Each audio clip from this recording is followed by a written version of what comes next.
Assalomu alaykum efirli charchaymizlar. Akvaryum surib kirganimizga 3 hafta bo'ldi. Koronavirus holati.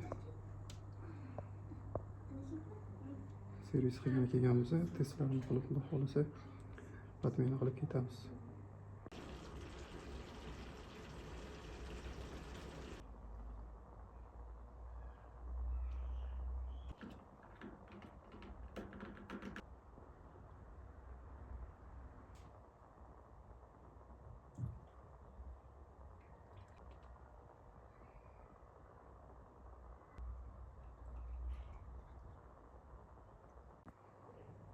Suvlarni almashtirdik, testlarni qildik.